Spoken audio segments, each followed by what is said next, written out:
What's happening? What's happening? And What's what's happening, my brother? happening, blues people? So, most of y'all that's been on this blues journey with me for the many, many years know that I speak of one particular place often because that's where one half of my family come from. My daddy was born and passed there. And there's a lot of memories that me and my siblings share there. And that's Nolan's.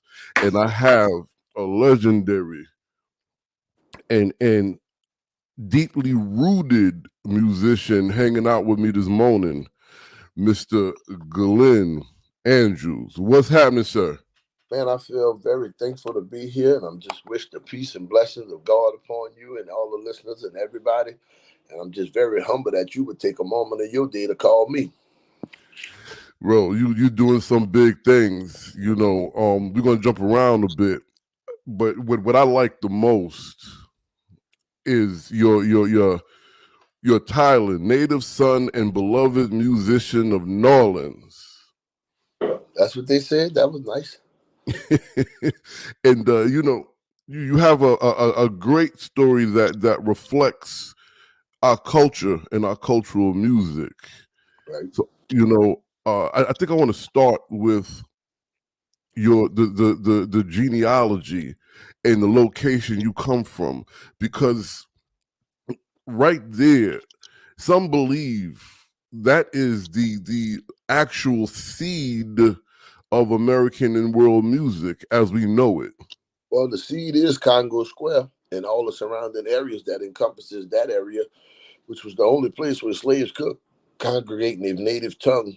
But through the years of traveling through Brazil and being very fortunate to do the slave trade and different tours, I've discovered way more than just what makes New Orleans the gumbo, because it really starts with the Portuguese bringing them all through Brazil, all through the Caribbean. You know, they stopped in Jamaica and Haiti a lot, and they stopped in Cuba last. So when they got here, Algiers Point was the last stop. And just think about all those influences that came here from 400 years ago. And that's what is the gumbo. And I'm fortunate to be a part of a lineage that starts with literally around the same time as Fats Domino. My cousin, trombone shorty James Andrews' grandfather was Jesse Hill, a great Purdue, who had hits with Ike and Tina Turner, Sam and Dave, Sonny and Cher. And, you know, to this day, my great aunt gets her royalty checks. Thank God. Mm. He was a part of the class with Dave Bartholomew and Fats Domino and them. Then you fast forward to the 80s of the brass band revival.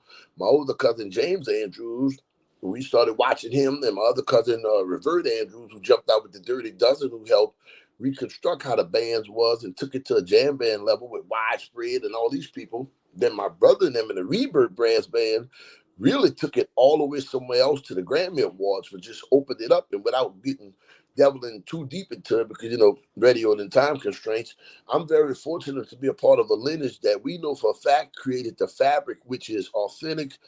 Some people might get offended at the term, but I'm not here to offend no one, so that's I'll say that. But I'm a part of a lineage that created jazz, and right now I'm very fortunate to still be a part of a lineage that's still played in its original American art form, which besides deep blues might be the only original music that's still played in its original art form. Because this week alone, I saw Preservation Hall, I saw the new version of the Onward, saw the Tuxedo Band. All of these bands is the lineage of 100 years with Louis Armstrong in it. And I grew up to be in the Olympia, won the National Endowment for the Arts Award with the Treme Brass Band. And even though I stood more in the traditional core, now that I'm breaking out, like now I'm recording with Amy Helm, just got my single back with my boy Amos Lee, that we're going to have to come back on February. Make sure we talk to Kate so we can break Amos Lee and my new single with you exclusively on this show. And it's like Absolutely. it's a branch off into all the influences, and in one way also delving into what is blues and the impact of Baton Rouge and New Iberia and all these places where like Chris Thomas King and them still reign supreme and trying to keep a certain element. And you can't overlook them Zydeco boys. Them Zydeco boys is big. And Chris Aldwan and all them people, Rockin' Dupsy and all his brother the Dupses and all the people. This is original American art form where you can come to Lafayette and see a black man speak broken French, but sing it in a dialect it's been singing for 150 years. I mean, you just went through the gambit. I love it. I love it. And it's 100% factual. Let me just ask. I have to go to the side for 1 second. What about the the black folk that were here that was reclassified as Negro, but were actually indigenous to the land, because you're talking about Louisiana was part of the Indian Territory. Is that factored into this as well? Well, I think anything in 2023 with common sense and science, and I do a lot of studying of Dick Gregory for the last 3 years of my life, which is living in logic.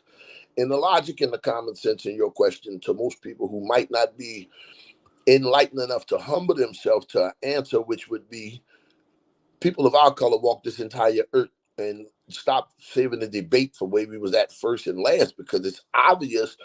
If you look at the gumbo, the okra, the different types of corn, yeah, we bring a lot of stuff from Africa, but the people who was already in what is known as North America was growing vegetation. They was cooking, they was popping popcorn, they was basically frying fish that you see right now in Louisiana. You could go talk to some real dudes who still might be Choctaw or whatever they is in the native land that their family been walking on. So yes, without any shadow of a doubt, there was. If I just, me personally, I'm just trying to like grow within myself and not always look at color. That's one thing the Honorable Elijah Muhammad like teaches you, is that you got to stop looking at how they look at you. So no Mm. matter who was first, we want to look at ourselves, but I want to go back what my ancestors gave me, and I want to use those culinary recipes and bring them back to the world. I want to use the music that was made by those people and bring it to the world. I want to expose the world to what is Mardi Gras Indian, black masculine Indian culture. New Orleans, it's hard to define this amazing conversation we're going to have in 1 hour. Well, you're right. Now, so we can circle back to music. I love that answer, by the way, and you and I could build off air as well. Right. You mentioned Chris Thomas King and the blues, which is something I love, because I was able to interview him after he wrote that open letter based on the Grammys and how they constitute what the blues is. And I bring that up because there's this story that the blues started in Mississippi, and I'm not taking nothing from Mississippi because that's where the other half of my family come from, and that has been the more popular narrative of the blues music. But in alignment with Mr. King's narrative or trajectory of the blues, it comes from New Orleans first, and then it kind of spreads out to the many places. And I would add, so with that question, do you agree with that? And then the follow-up question is, would you think jazz is really just blues with different instruments? Honestly, to both questions are amazing questions. I love the way you phrase it. It's like amazing talking to you, brother. I think Chris Thomas King has an insight of 200 years of direct culture in Baton Rouge as a black man and black musicians and the lineage of his family, which is no different than me tracing my Andrews roots to Congo Square, 4 blocks away from where we still hang out today. Mm. So in his interpretation of it would be the same in defense of Nicholas Payton saying Black American music, although I still say jazz. I won't dispute the facts of what they're saying. It's just I personally just choose to move in a different manner these days, as to being very mindful and careful of how offensive the right thing or what might be politically correct could be said to somebody. And just to be straight up with you, man, I've been through so much in my own career, my own life. I'm not willing to cross that road again. So that question, I'm gonna just respectfully just answer it the way I did, because it's like when you answer things truthfully and honestly, it's considered offensive and you're wrong. But the same music we talk about, the blues, come from the oppressed, the offensive, the hurt, the wronged. They're not gonna look at that part. So I would always be in defense of like a Nicholas Payton in a Chris Thomas King, because I know they're pinpoint accurate. They dead on with what they're saying. Like it's not a fact of it. What the fact is, how my thing is, how can we further that conversation to getting that brother on the corner who only know the music of sagging your pants and shooting another brother, and how can we incorporate Jelly Roll Martin and just the tenacity of how beautiful and how hard we worked as black people through the music to better ourselves today, instead of sitting around in petty bickering and petty thought on what was created and why not. Why don't we exploit it to use what could be better to make us better as a race, and to be able to take our music to the world and get everybody to enjoy the blues and jazz? I love that answer, and you set up a question that I have written down, right? Uh-uh. Because So as me be peace, brother Walto. This is a good brother right here. Peace, my brother. Coming so as a bluesman, I actually start and I come from the hip hop culture, right? That's my era. And what I wanted to ask you, because black music, which is American music, has evolved and taken on many different styles and genres and stuff. What is it that kept you grounded and rooted in the seed of all this music? I know who I am, whose I am, where I come from, and why I was blessed to be this person. Outside of being clouded in addiction and other hard trials of my life, I've never been naive to being how humbly fortunate I am to be in Andrews in the lineage of music. Like I just told you, I won the National Endowment Arts Award for promoting and preserving the traditional art form of American music. And that was just a cool acknowledgement or whatever. But for me, to wear a black hat and a black suit every few weeks in a musician of some people might consider of a bigger caliber, but I still show up at the 110-year-old Chabanette Labat Funeral Home in Trinity, and we still play dirges and sweet samba music all the way to the cemetery and have a big celebration. So for me, the connection, I'm very fortunate to maybe sometimes be in front 10 to 11, 12,000 and on a daily basis, 300 in a crowd. And it's awesome to have a sellout. But to see Miss Gertrude and all those people on Dumaine Street in the Treme that's 80 years old that remember me playing the inner tube and remember me and Trombone Shorty just being ashy ankled, that is where I get the most gratification for playing music because I know that's us. That's where I was born and reared in my grandmother's ballroom watching the Dirty Dozen Brass Band play over one light that she was running the extension cord from 4 houses down to put the light in the ballroom. And I went from seeing them under one light in my grandmother's ballroom to seeing them in front 25,000 with widespread panic. I love it. The black music, the black culture of New Orleans, not as exploited in maybe our favor as it should be. But like I said, we don't have time to sit around and bicker over petty rocks when we're trying to take the whole mountain. I hear that. I hear that. I'm not even going to go into that because I understand what you're saying, and some things Right. should be done and not discussed. I love it. I love it.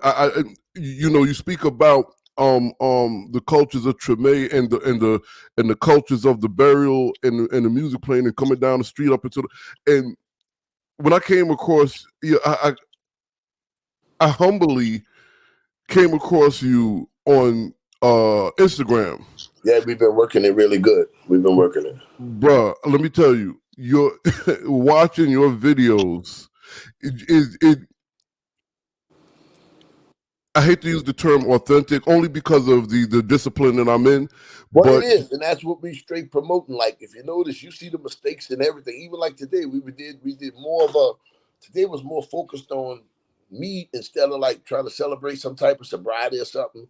We try to do underlying messages that we can reach directly out to people. So the message right now is, I was really sick 3 years ago when I first embarked on it. Right. So now that I'm like almost vegetarian, I do yoga twice a day, maybe 6 times a week. Right, 2-3 hours a day. Right, I walked 9 miles already this morning. And until I got around conscious minded people and really started studying like how to eat to live from Elijah Muhammad, which I think most of the vegetarian and vegan stuff is based off what his teachings was. And one of his teachings also was how to get a black man sober. And I was able to decipher from what some people might consider hate, which was to use different things to better my life. And I'm not saying none of this to be impressive, but what I am saying is maybe I could convince 5 other black brothers who was overweight like I was, who damn near diabetic or borderline diabetic, to come on board and eat 5 different greens instead of 5 different greases. And that's what I think we do with the music, and same with what we do with our life, is to entice, impose, empower another young black musician to carry this music on to the next generation. Otherwise, it's sitting in the Library of Congress and amazing people like you who could always choose to do this radio in a way more commercial fashion, choose to do it this way to continue to preserve and promote an indigenous art form that black people has given the world. I mean, I couldn't say it better, but I would like to ask you this based on what you said, because the Southern cultural, the Southern tradition, right? Not just of black folk, of everybody. A lot of people, white folk, eat like this too. But we're speaking about black culture is a particular type of food, and that food is celebrated with everything we do, whether it's a birthday, whether it's a death, whether it's church, and the music is there. I remember a couple of mainstream rappers, if you will, they stopped smoking weed, and they said they were afraid that because they were stopping something that was so connected to the culture of their music, it would prevent them from performing the same, right? Right. What has been your experience changing your eating habits and but still utilizing the same musical traditions, if that makes any sense?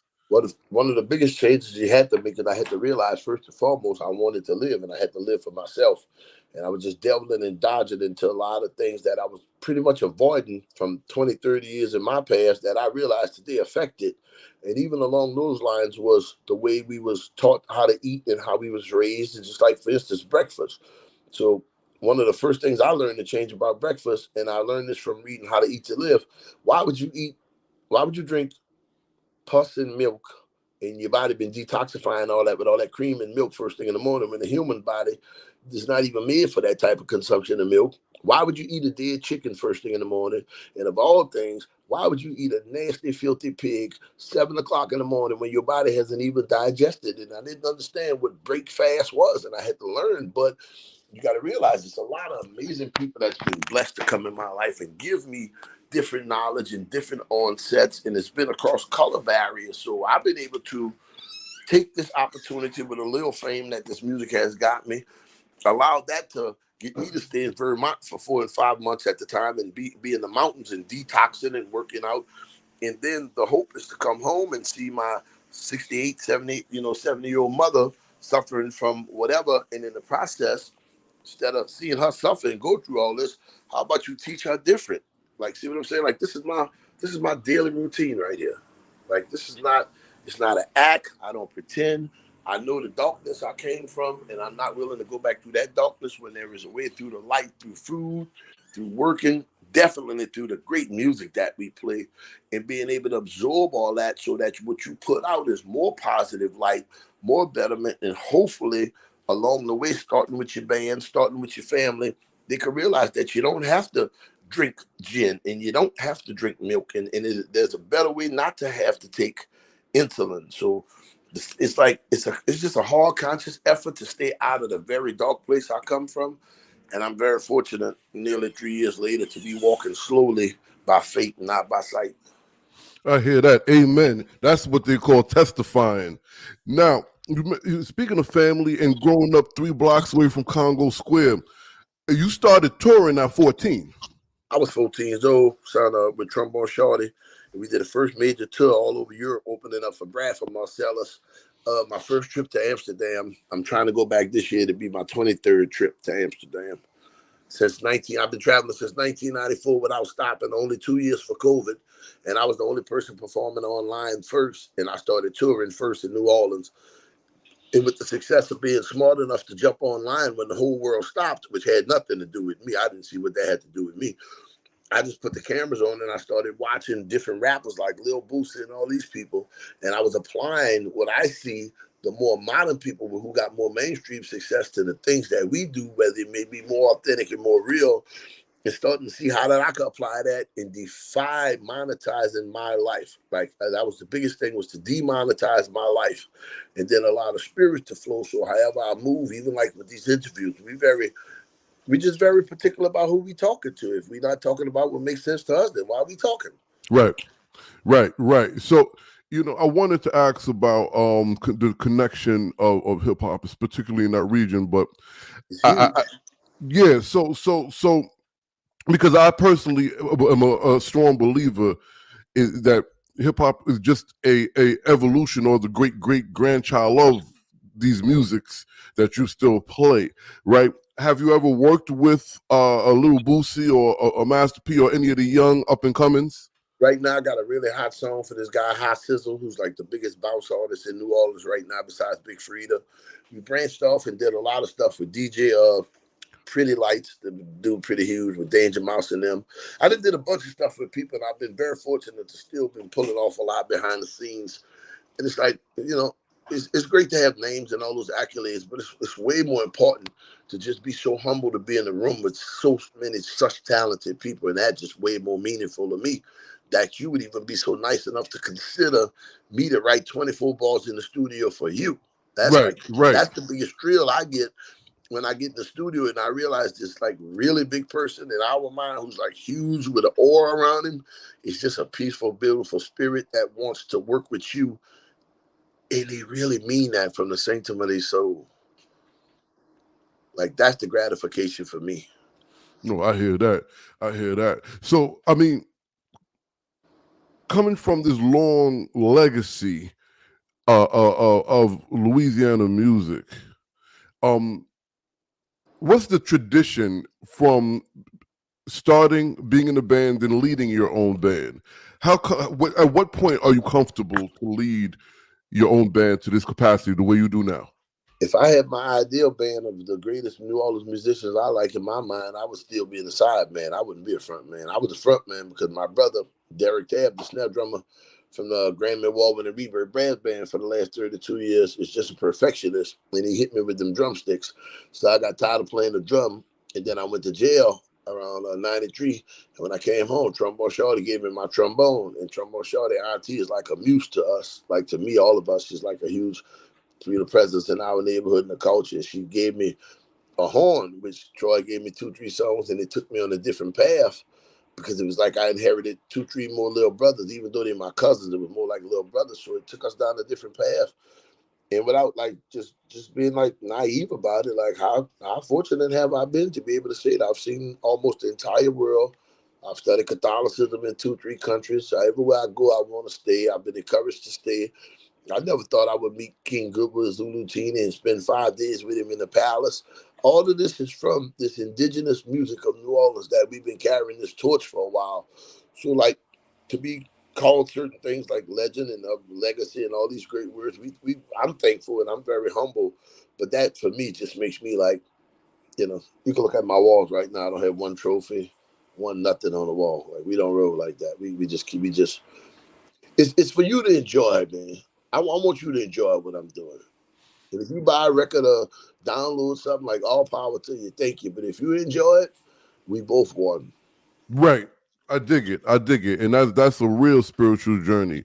And you've answered a couple of questions that, in a way that I really dig. But I have to ask you this. So, if you don't want to answer, I dig it. Go for it. So, the world exploits the culture that comes out of New Orleans, the Right. music that comes out, whether going there as tourists, particularly New Orleans, whether going there for tourism, for Mardi Gras, or what have you.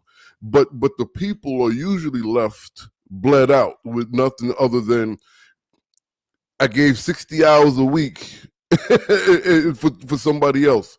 How what's your thoughts on that? Considering whether you chose to or not, you are a public figure that represents this area and this culture.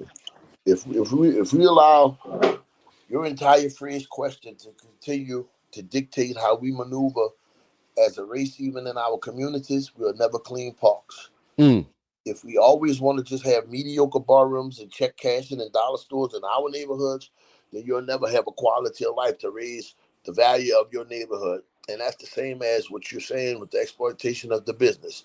So we have to get more in the business. We have to take more control of your career. I know my agent and manager personally because they went down this new journey in my life with me on a spiritual journey. This is not people who, even though I was signed to major people twice in my career, this is different. So you have to take control. You have to be aware that Instagram, Facebook, and all of these are tools. What is not a tool is to sit down and blame an imaginary problem that because of your color you was born with. So why you being naive to that? Everything you had got in your life you had to work for. So why you not getting your ass up and working for it? Why is we talking about who exploiting and who making money off it? And you should start building floats. You should start selling Mardi Gras beads. You should start playing in your own clubs that you own and lift to pay for the other musician. Not become a part of what some may perceive as. And at the end of the day, if it all is exploitation, you know what the great king of rock and roll, Fats Domino, told me? He said every time he went broke, they put him on the Ed Sullivan show, and he had a #1 hit in Las Vegas, and he got his money back. And I was kind of like, what's the moral to the story? Because you got to think Fats was in a hell of a time where he was bigger than Elvis. And he's still not considered the king of rock and roll, although we know better, right? That's right. You know what he told me? What's that? Because how can you play for free publicity? So your entire question to me only adds up to take that however you want to take it, but making it to free publicity for yourself. So I've taken the initiative to get me together, focus on my mind, health, spiritual, and then I dropped my straight hustle, street up hood game because I wasn't always a fucking home player, you know what I'm saying? I dropped that hood game on that hustle on Instagram, and now we don't need an agent, and now we don't need a record label because the dollar goes directly to me after they already take the 32 cents out of whatever apps or whatever we using. So right. we'll sit up here and not be motivated and invigorated about your own life, your own culture, your own business, your own. The only thing you ever going to do is always find an excuse to perpetuate a stereotype and all these things that we know is there. But what are we doing about it? Right. Right. No. It's like saying Black Lives Matter, but they don't matter in the hood. And they don't matter in the hood because last night 4 black people got killed in New Orleans. So if Black Lives matter so much, why they don't matter to us? Why you can't tell your neighbor about your child no more? Why you can't encourage more grocery stores in your neighborhood to have vegetables? Why? Why do they have a check cashing on the corner? Why? The only people can answer these questions is us. And if you created a narrative of it's always oppression and it's always down. Man, let me tell you something. I was on fucking dope for 17 years. I don't want to hear nobody cocksucking excuses about anything.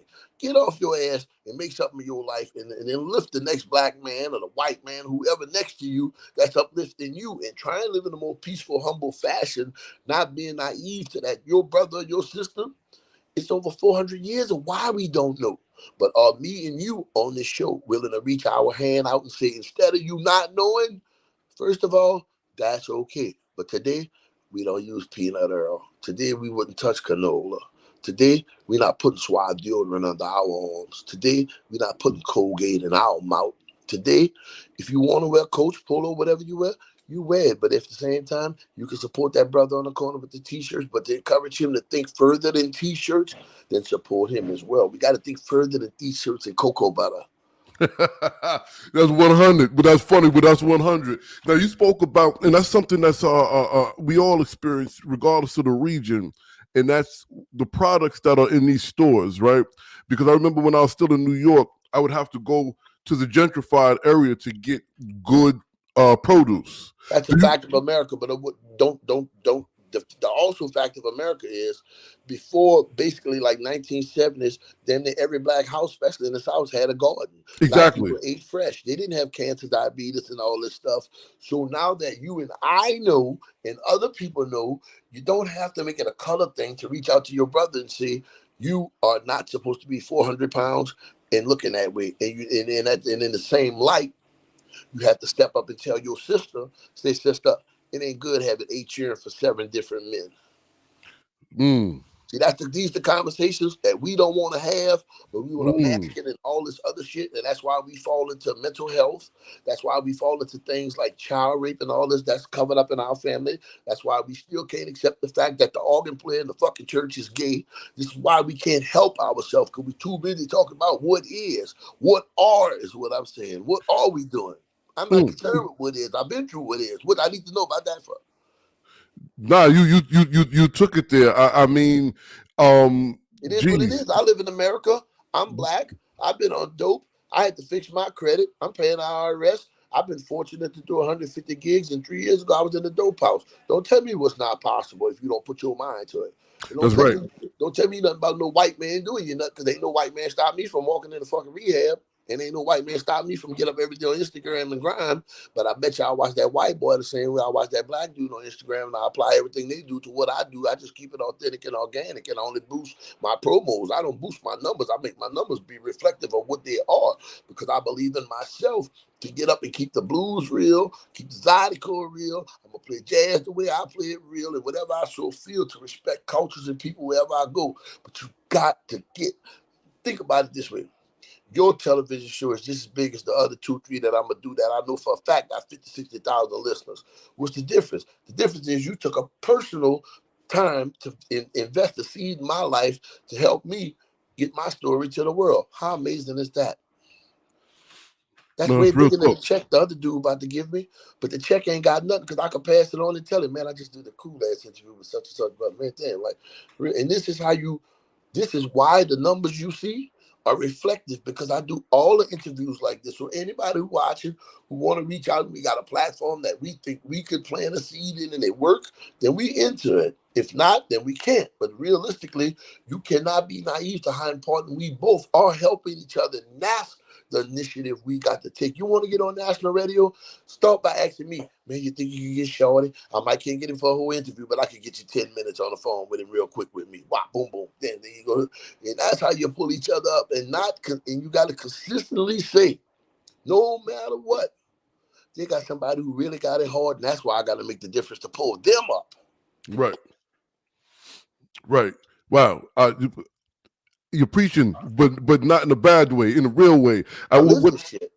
Now, so but you know what? Just out of curiosity and a little bit of humor, those conversations you said we need to have from the males to the females to the church.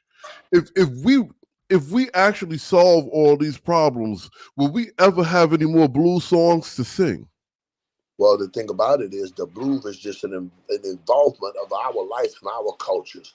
Because you got to listen to the blues. When you hear somebody say, oh Lord, have mercy on poor me. Until you done been on dope 17 years like me and had to get out the dope house to get to the airport to do the biggest thing you ever done in your life and career, then you don't know what it is to say, Lord, thank you. It's a difference in the approach because it comes from a soul and a struggle. That's why every now and then when one of them real white boys come along and you think he be a carbon copy until you realize this motherfucker from backwoods Arkansas and been treated worse than any black person you ever saw, and you realize he ain't picking but 2-3 numbers, but he picking your soul. That's the blues. The blues was That's what not I'm talking about. decided in Warner Brothers boardrooms. The blues was not developed in the boardroom of Capitol Records in LA. The blues was developed way before the cotton field, my brother. Yes, sir. It started when the Portuguese landed and the Dutch landed. That's when the blues started. So the blues didn't start in America. It started when the Dutch and the Portuguese landed. So, but it landed here. It ain't stopped yet. We still singing the blues, ain't we? All So, right then. so let me. So, are you back to the food before we get back to the music because that's something I'm really interested in. Did you start a garden? Or are you about to? Because there's a lot of food deserts where you at, right? Man, not really, man. They got great fresh food here. And they got fresh ways of eating fresh on the daily. I go to the grocery 4 times a week. I let them keep it fresh. It's not my job to Okay. keep all that shit fresh. It's the misconception of what we have. And I got to, like I say, I'm so, my entire team, I call them the United Nations. I got everybody. I got two Asians. I got 3 people of Jewish descent, of Russian, 2 wholesome white girls from Vermont. And all of them invested a seed in my life out of their personal time and effort. And that's why the team is so strong right now, right? And I took on from each one of them. So one of them told me, eat a wheat germ and don't eat that. Your bowels and all that won't stink in that stomach you got. So I was 315. I'm down to 260. And then the other one said, come in the yoga studio. And I was like, man, I ain't going to worship no devil. And I walked in there. And I've been all over the world. As soon as I walked in, they were standing at the front of the mat facing the sun. And I knew I belonged because God had ordained it. So I knew I belonged there. And when I walked in the garden, I saw all the animals, the moose and all the raccoons and everything trying to eat in the garden. And I knew one thing, if they eat now, that's what you're supposed to eat. And I didn't see none of them white people, contrary to what we think, eating that filthy ass pig. So I said, pig eating it while I'm eating it. So I started on vitamin injections. I started on yoga. I might have missed yoga class 6 times since July 25th, like realistic shit. I don't ride the tour bus. I go home, wake up under the mountains. Why? Because I deserve to drink well water. I deserve to wake up under the stars, not in Brooklyn with shooting guns. And every little black child and black little girl deserves to learn how to ski, play tennis, do equestrian riding. I still an equestrian form, man. But a form is worth more than everybody in my life. But the fact that I took the initiative to allow this person who just know me from supporting me all these years, and I took them up on the effort to say, come to my farm in Vermont. I've been going for 15 years. The last 3, I've been staying on my own in the process of doing complete tours and it's totally rechanged my life. So we have to expose young black kids to swimming and fishing. You know what I'm saying? You got to expose them to why you want 12 different colors in your salad, and it don't have to be a huge salad. You got to stop all that frying, all that food, and you got to stop anything dairy. Just let it go. It's not made for us. And you got to be able to not be so naive to look at other cultures and races. Like yesterday, I wanted meat, so I had pastrami, but I ordered my pastrami from Cash Deli because I know it's kosher. Right. Right. Right. I'm Understood. not gonna starve myself, but like I just want to be open to knowledge, and I don't care if that's a beautiful white lady who come to all my shows and buy 200 records. I'm gonna give her the same show. I'm gonna give them two black ladies who sitting all the way in the back at the Detroit Jazz Festival that really won't see me, but that came by a record. But I walk through the crowd and I shake their hands, and I appreciate every invite to the church, every invite to any hall. I done played in Paris and France and all the amazing things I've done. But it's the old lady in New Orleans who 80 years old who been running that real juke joint where they sell that dope out the back door. Want me Mm-hmm. to come play her party, and I know they're gonna have all the realest gangsters in there for the last 40 years. But Mm-hmm. I'm gonna get that, yeah, baby, sing it all, boy. I've been watching him all my life. That's that shit. I'm gonna get in that juke joint in New Orleans. That raw alcohol can't get me in London. Right. Right. And that's where it's born. Now, you just described what Storyville probably looked like. I know one thing, Storyville was full of a bunch of whores, drugs, and pimps and everything. And out of all that came great music known to the world as jazz or black American music, rhythm and blues, not rock and roll. Because I still don't know what that is. Because I'm born. Because, well, think about it. You listen to Jesse Hill and Oop Oop Listen to Oop Oop and anything Jesse Hill wrote. And it was the reason Oop Oop was a hit for Sonny and Cher and Tina and Turner and all these people because it's just words that describe our song. It's just come from our struggle, man. It's a struggle.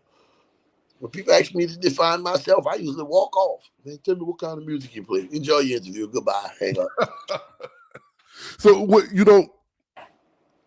when you were describing how you had the help and how you removed yourself from foods that we grew up eating, right? These foods that you're saying that was bad for us is part of our cultural DNA, right? I don't give So goddamn about being culturally correct. I'm thinking logic. Dick Gregory right, taught right, us to right. think in logic. The logic is to be able to expose those who don't know. So, like what Michelle Obama did, and a lot of people didn't notice what Trump and them did.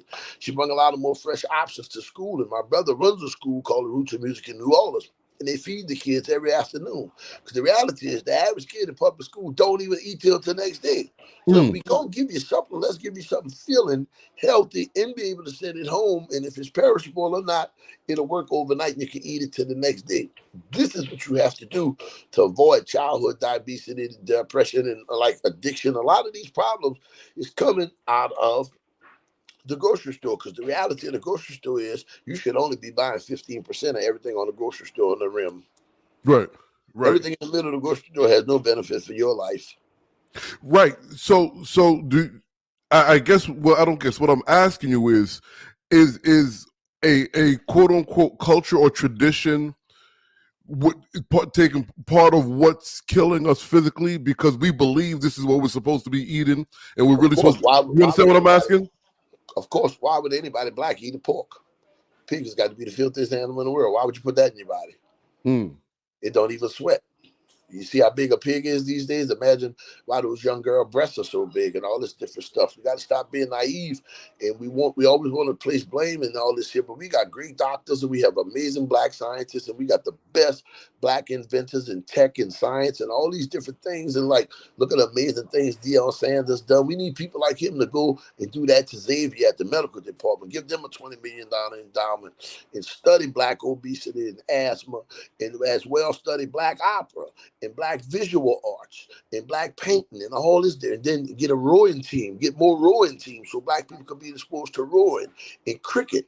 And then also expose them to Igbo language and South African language and give them an opportunity to create what is a system that will help break what we know as generational poverty, which is a yoke that's strangling us, but it strangles us worse when we tie the reins of excuse around it and we create the excuse because we know the yoke is there, but why is you pulling it hard with your reins when you should be pulling it off? mm, and I hear you. I hear you. I'm So, telling you, so I'm not rich. I'm not highly successful, and I've been able at 42 years old to have so many beautiful, amazing people of all races and different things come into my life. Like, you gonna believe it or not, it was a white woman who gave me the book from Elijah Muhammad on how to eat to read. And what's wrong with listening to Elijah Muhammad? We know what comes with that, but at the same time, you see other races support them. Don't you see the Jewish people support themselves? The Asians support themselves. Why in our community, our dollar is the only dollar that stay one day? now, okay. So, so, well, let me ask you this though. So, do you believe? I don't want to ask. Do you believe? Would you say integration destroyed the black community dollar, which is why it only stays one day and goes? And I don't mean just I would say respecting it's each kind of other. three. I mean business wise.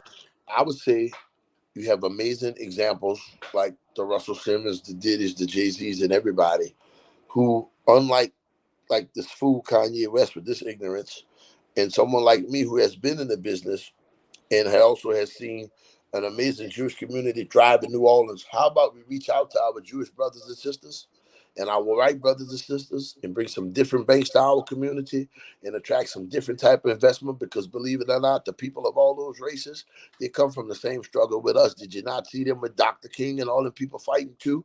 But we have to come together and make it all work and stop looking for the differences. And realistically, let's reach out to those communities to ask for a financial seminar, financial help, even down to Scientology. There's things in everything that we can take to better ourselves. It's just when we get out that pull me mode. Like, when do that happen? When we get out that mode. Like, we ain't come from that. We get out that shit. We need to get back to where we was at, man. And where we at, we have the most intelligent scholars, the most amazing people in TV and tech, science. Black people have made strides in ways that MTV, BET, CBS, and them don't promote, but that we know are fact. And that's what we need to tap into, because Deion Sanders was able to expose something at Jackson State.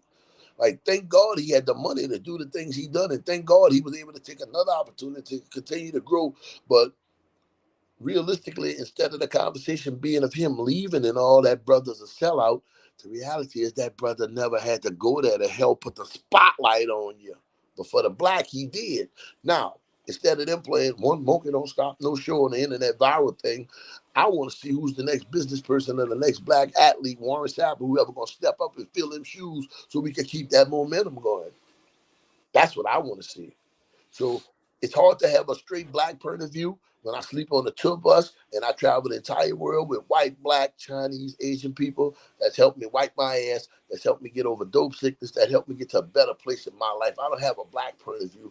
I want to help all my brothers and sisters in the vicinity around me, but I also been helped by everybody else. So if we gonna uplift each other, we all gonna pull up on 1, 2, 3. We're gonna stop pulling on one. Your dumb ass gonna stop pulling on three. It's 1, 2, 3. We're not watching Lethal Weapon. This is life. 1, 2, 3, all together. Now, whoever make it first, all you got to do is throw 40,000 back down the pipe, because I can push 2 more up the pipe.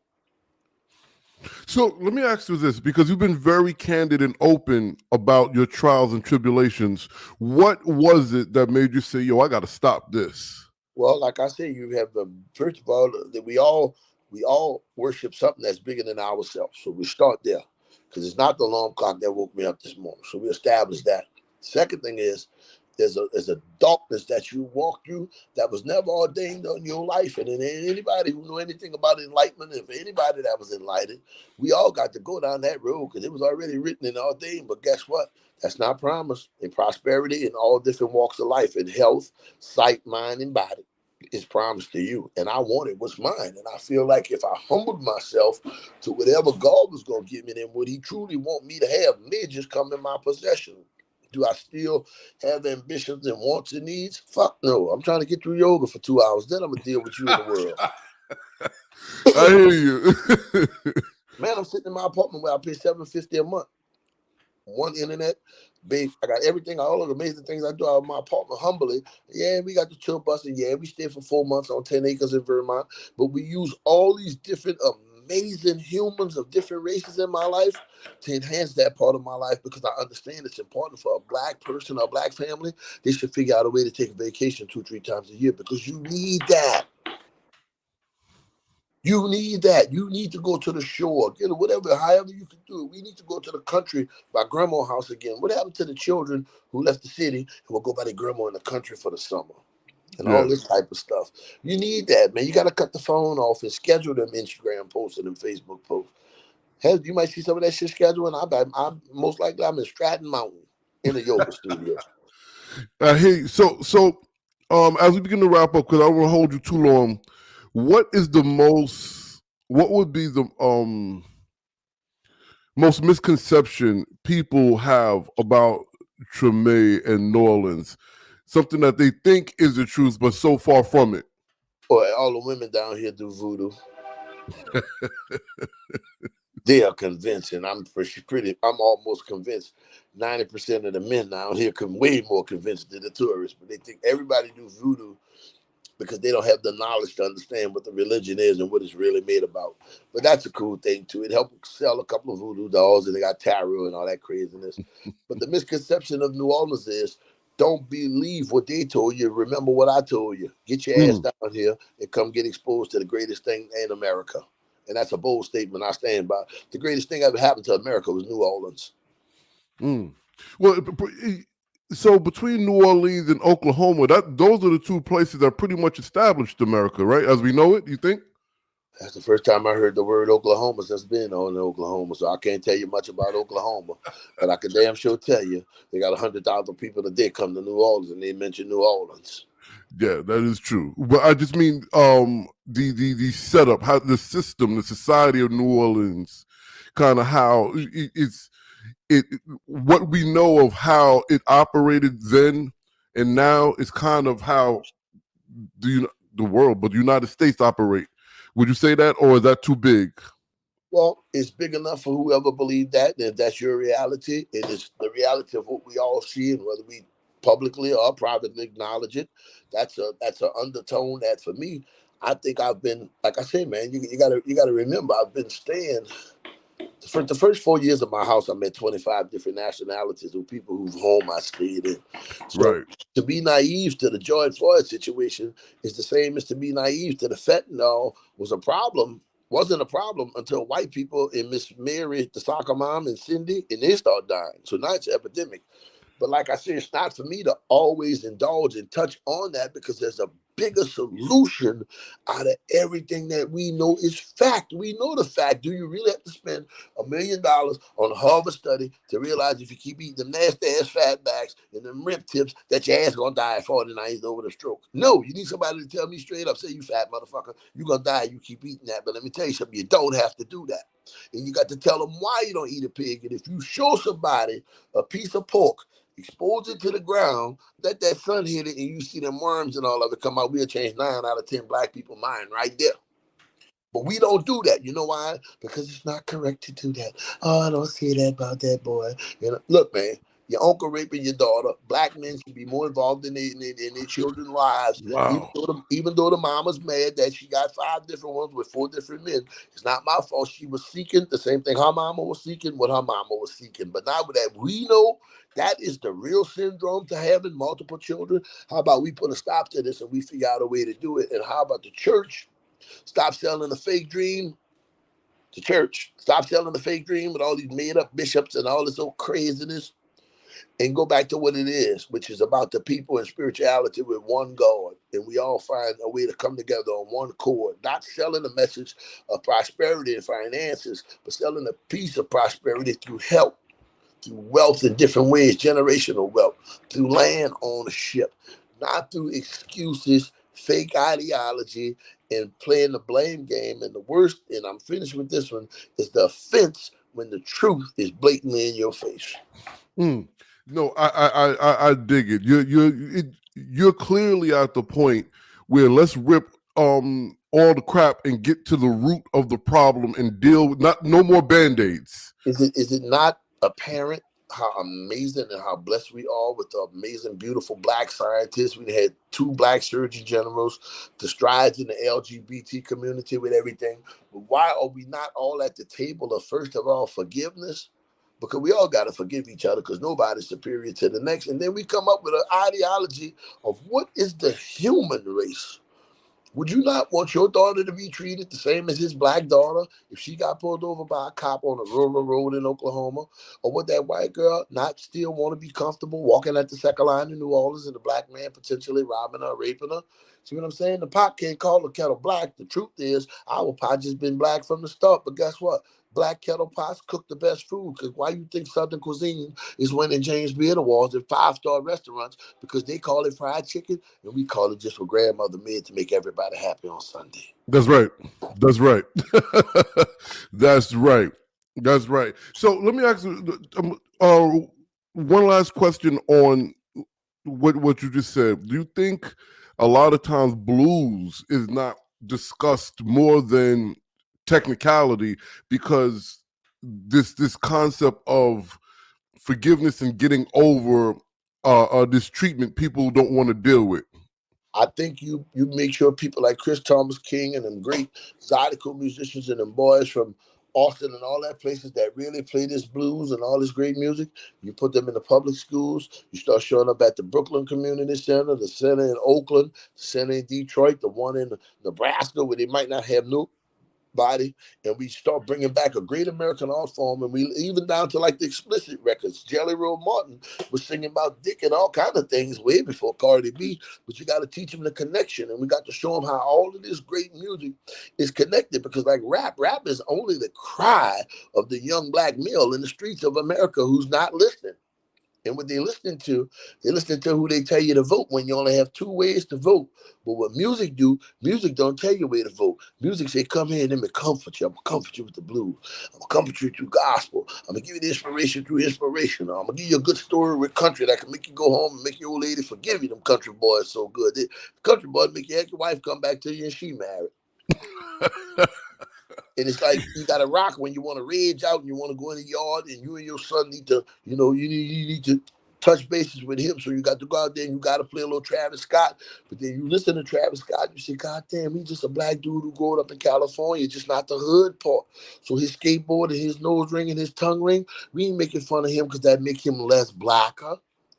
Because that boy walk with a twitch over there, and that's funny. That's not funny. That's fucking racism in the same way, whether you like it or not. You know what I'm saying? So in my life, I just hope the Lord will be like kind enough to grant me to keep experiencing cultures, because that's been the greatest gift that I think I've been able to pass on to over 20 of my cousins, 17 of them who's professional musicians from the age of 24 to 11 right now. So exposing them out of New Orleans, showing them that the Sixth Ward Trimmy, the whole world is bigger than that, but we bring the spirit of Sixth Ward Trimmy into the world is what my accomplishment is. And my next goal is to really be able to try and find a couple of $1 million to pull off the correct type of Narcotics Anonymous funding, because they need the right type of treatment center in New Orleans. Other than that, I'm going to fly below the radar. I'm going to sell these records. I'm going to do these interviews. And outside of what you see on Instagram, you ain't going to see me.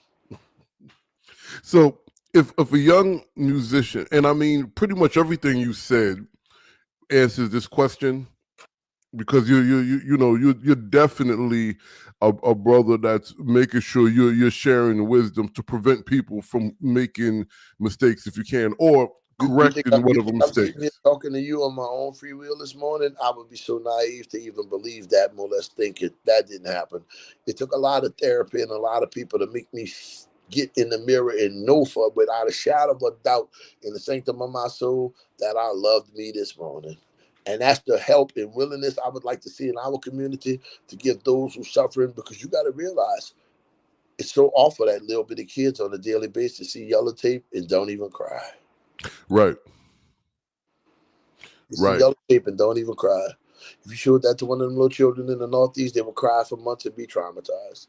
So we got a lot of work to do within ourselves. I just want to find it within ourselves to do it and allow those from other communities to embrace their cultures, traditions, and everything, and allow them to uplift us help ourselves. Well, so you answered it, bro. Listen, for y'all, if you're just tuning in, you missed a really powerful conversation. I'm sitting with the brother of brothers, Glen David Andrews. As it says on the bottom of the screen, native son and beloved musician of I call it New Orleans. You got it. Long as you, I don't care how they pronounce it. As long as you come, you got to come here. Until you had 8, 9 different gumbos from down here, you can't say which gumbo good. Just come down here, eat it, and I'm gonna take you to the sixth wall. We're gonna go by Kermit, then we're gonna go by the Hideaway, run into Shorty, and then go see the Rebirth.